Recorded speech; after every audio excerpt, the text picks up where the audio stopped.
Have you ever looked into a funhouse mirror? You know, the kind that makes you look super tall and skinny or short and wide. It feels like they're lying to you, right?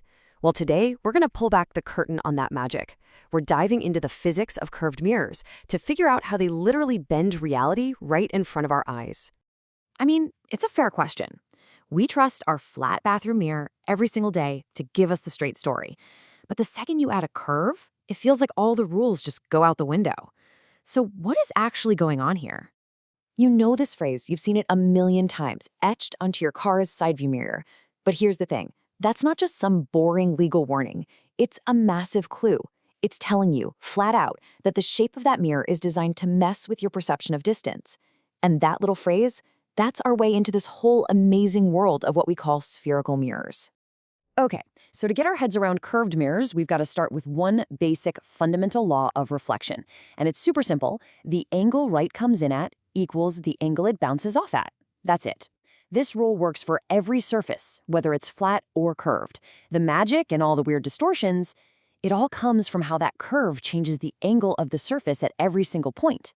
Think of it like this. Imagine light rays are these little pins, and we're sticking them into a flat piece of foam. When they hit a flat or plane mirror, they just bounce off and keep going perfectly parallel.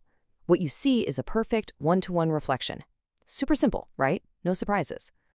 But check out what happens when we bend that foam inward, kind of like the inside of a spoon. All of a sudden, those pins are light rays. They're all pointing towards one single spot. They converge. And that's exactly what a concave mirror does. Its whole job is to gather light and focus it. And if we do the exact opposite, if we bend the foam outward like the back of the spoon, well, you guessed it, the pins spread out, they diverge. This is a convex mirror. It scatters light, and by doing that, it gives you a much wider view of everything. And that right there is why your car mirror has that warning. So if we really want to get this, we've got to learn to speak the language of mirrors. Don't worry, there are just a few key terms, and they're basically a map that'll help us understand any curved mirror we come across. All right, let's break it down. Just imagine every curved mirror is just a little slice of a giant, perfect ball. The center of curvature, which we call C, is just the center of that imaginary ball. The pole, or P, is the dead center of the mirror slice itself. The straight line that connects those 2 points, that's our main line of action, the principal axis. And the distance from the pole to that center, we call that the radius of curvature, or R. See, not so bad. Now we get to the star of the show, the focus, or focal point, F. This is where all the action happens. For a concave mirror, it's that hot spot where parallel rays of light all meet up after they bounce off the mirror. But for a convex mirror, it's a little different. It's the point behind the mirror where it looks like all those scattered rays came from. And here is the coolest part, the secret sauce to all of this. The relationship is so simple. The focal point isn't just some random spot. Nope, it is located exactly halfway between the center of the mirror and its center of curvature. That means the focal length, little f, is always just half of the radius, r. This one tiny rule is going to govern everything else we talk about. Okay, so we've got the vocabulary down. Now we can do something really cool. We can actually predict exactly where an image is going to show up and what it'll look like just by following the path of a couple of light rays. And here's the trick. You don't have to trace every single ray of light. That would be impossible. You only need 2, and you can pick from these 3 easy rules. Think of it like a toolkit.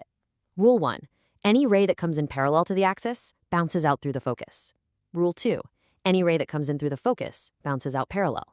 And rule 3, any ray that passes through the center of curvature just bounces straight back where it came from. That's it. And boom, this is the payoff. You just draw a couple of rays from the top of your object, you apply the rules, and you just see where the reflected rays cross each other. That exact spot, that intersection, that's where the top of your image is going to be. It's like being an optical detective. The thing that's so wild about a concave mirror is how much it can change. It's kind of dramatic, actually. Where you put the object totally changes the kind of image you get.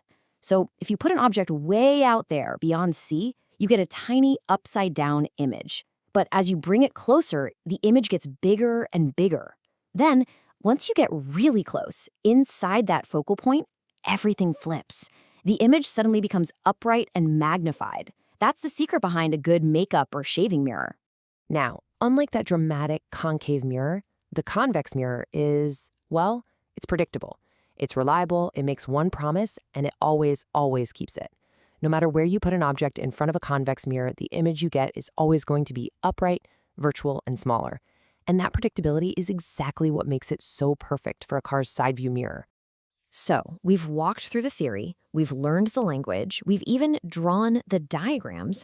Let's bring this all back home and see how these two types of mirrors are really shaping our world every single day. So here it is, a quick head-to-head comparison. Concave mirrors bring light together. They can magnify things up close, which makes them great for focusing energy or seeing tiny details. Convex mirrors, on the other hand, spread light out. They give you a wide view by shrinking everything down. They're basically two sides of the same coin, but with totally different superpowers. And this is where it all clicks into place. That magnified virtual image you can get from a concave mirror, that's what your dentist is using to get a good look at your teeth. That same power to focus light is what makes solar cookers work. And that predictable wide-angle view from convex mirrors, that's all about safety. Whether it's the security mirror in a convenience store or, the side view mirror on your car. Now, drawing ray diagrams is awesome for getting a feel for the physics, but when you need real precision, scientists turn to math. And this, right here, is the mirror formula. It's this super powerful but elegant equation that connects the distance of the object, u, the distance of the image, v, and the focal length, f. It's basically the mathematical code behind all the magic we've been seeing. And if you want to know exactly how big or small that image is going to be, well, there's a formula for that too. It's the magnification formula, and it's just a simple ratio. And what's really neat is that the sign, whether it's positive or negative, even tells you if the image is right side up or upside down. That is a lot of info packed into one tiny little m. So we've seen how bending a shiny surface can gather or scatter light to create all these incredible images, but that leaves us with one last really big question. What happens if that curved surface isn't a mirror? What if it's a clear piece of glass and the light passes right on through?